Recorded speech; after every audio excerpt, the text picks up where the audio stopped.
Then we get to verses 16 and 17, and we have basically the entire gospel message laid out before us.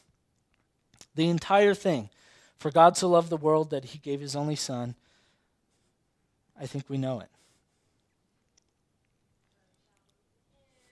Yeah. I mean, all of us know that. All of us know that. But I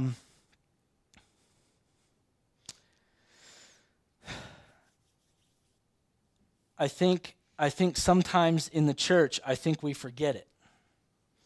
If I can just be honest. We talked about being honest earlier, and I'm going to be honest. We forget it, and we get things so wrong, just like the Pharisees had it wrong. The Pharisees, all they focused on was lifestyle, law, making sure that they looked good in front of everybody else.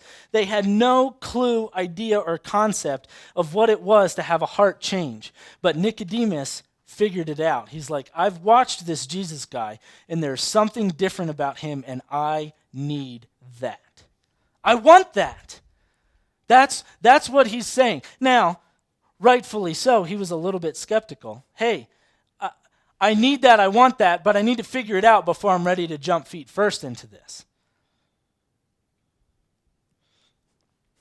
But see, so often in the church we get it backwards that we have to make sure that our lifestyle looks good, and we totally forget about the heart change that needs to happen.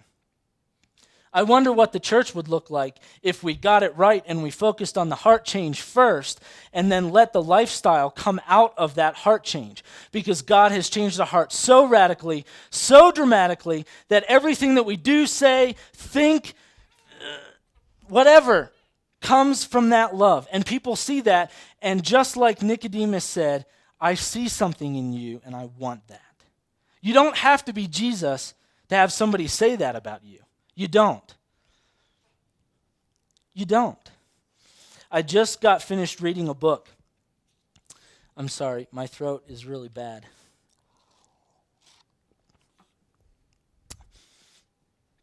I just got finished reading a book, and I was excited as I was reading it, and I was even more excited when I knew that this was the direction that we were going this morning, because I think it ties together really well.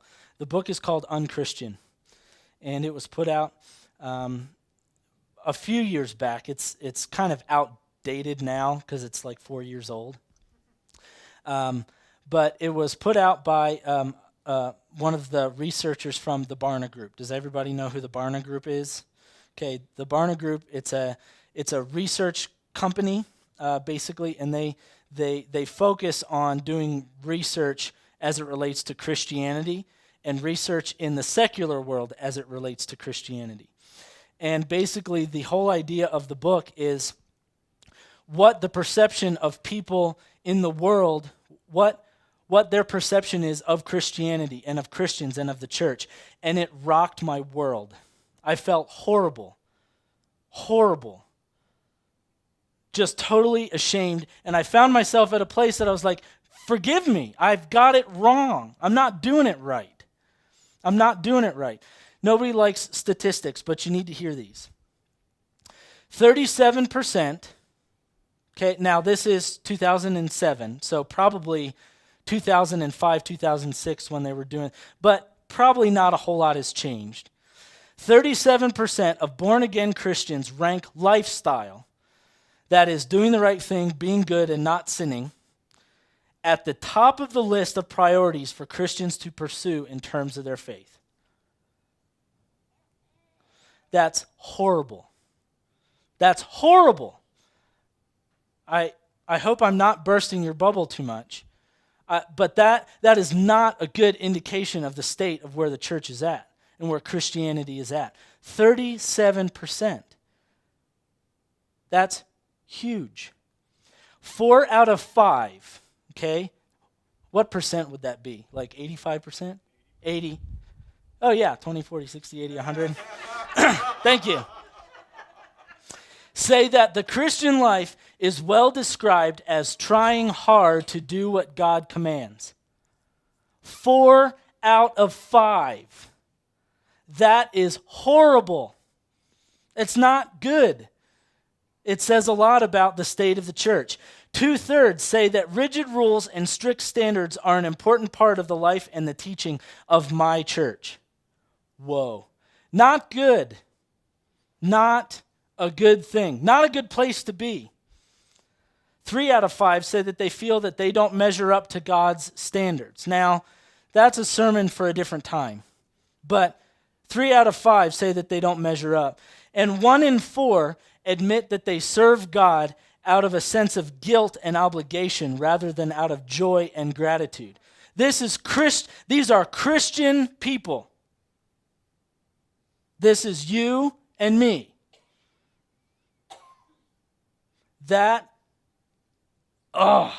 Not good. That is not a good place to be.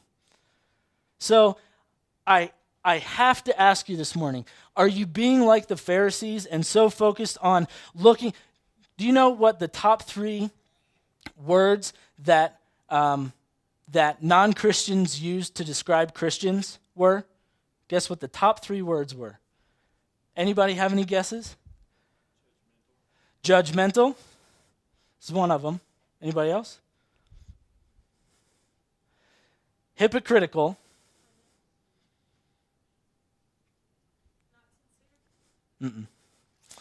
The third one was actually anti-homosexual. That is what the world is using to describe us as Christians. Hypocritical, judgmental, and anti-homosexual. Obviously, we are doing something wrong. We have to be. You know, we can talk all day and say, oh, well, that's just their perception. That's not how we really are. Well, guess what? You helped form that perception. Period. Think about it this way. If you have a bad experience and go to McDonald's, I had a terrible experience at the McDonald's up here. Terrible. And all that I ordered was some apple pies, and they brought me cherry pies like 30 minutes later and cold hot chocolate. Like, it was a bad experience. Now, I know that all McDonald's aren't that way. I know that because I've been to other McDonald's before, and I've gotten my food hot and fresh and fast. But it doesn't matter because those people at that McDonald's still formed a perception in my mind about how fast food restaurants are. Not just McDonald's. We can't think that we don't have a hand in forming other people's perceptions.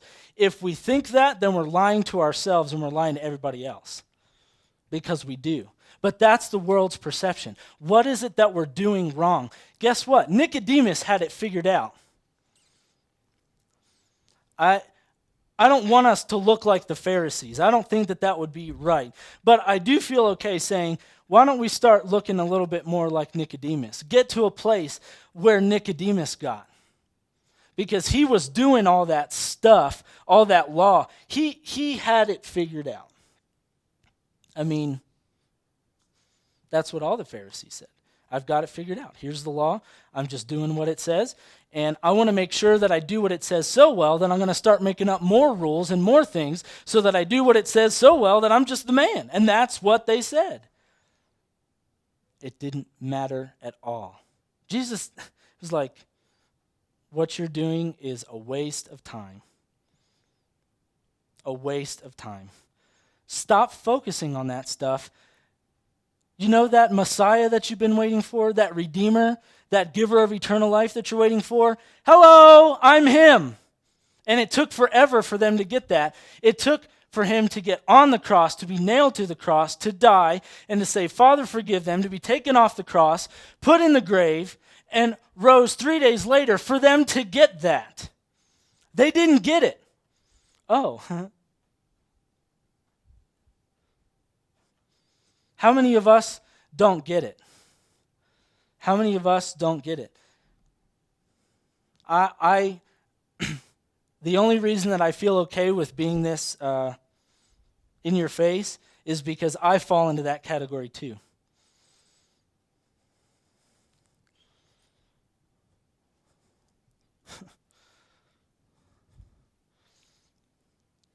It's a hard place to be, but I think it's a good place to be. I think it's a really good place to be. We have in our mind what the Christian life is supposed to look like, and I don't think it's right. I don't think it's right. Jesus is pretty clear. I mean, he's pretty clear. So, as you go throughout this week, Galen, as you go throughout this week, I want you to remember the encounter. Just if you have a hard time remembering what happened this morning, just think of the word encounter in your mind and think about what happened between Nicodemus and Jesus. Think about what had to happen in Nicodemus's heart. For him to get to the place of running after Jesus, of seeking him out. I mean, I don't know what it was like to be a Pharisee, but I do know that they opposed Jesus so much, and they called him a heretic, okay? That's what they called Jesus. If I was in his shoes, I wouldn't have even wanted to go see Jesus at night, because I'd have been afraid of what was going to happen. I mean, hey, if my other Pharisee buddies find out, then that's that. Think about what happened. And as long as we're being honest, I want to invite you to give God permission. I think we have to do that. I think we have to give God permission to speak truth into our lives and for us to be okay with him telling us whatever it is that we need to hear. Sometimes it's hard to hear stuff, especially when it's from God, because when it's from God, there's not a lot we can do to refute. We try, but it doesn't work out so well. So ask God to just be honest with you in your life right now. Ask him where you need to be. If your life looks like a Christian, or if your life looks like Jesus Christ, who died on the cross for the sins of all of us, ask him that. I wouldn't be so worried about being a Christian. Don't worry about that. Don't worry about that. It's just a label. Follow Jesus Christ. Let him in. I'm almost to the point that I don't even like the term Christian anymore because of what it represents. Maybe that's wrong, but if it is, then God will deal with me on that. But we need to be followers of Christ. We need to let him do in our lives what he wants. We need to get back to what it is that's most important, a transformation of heart.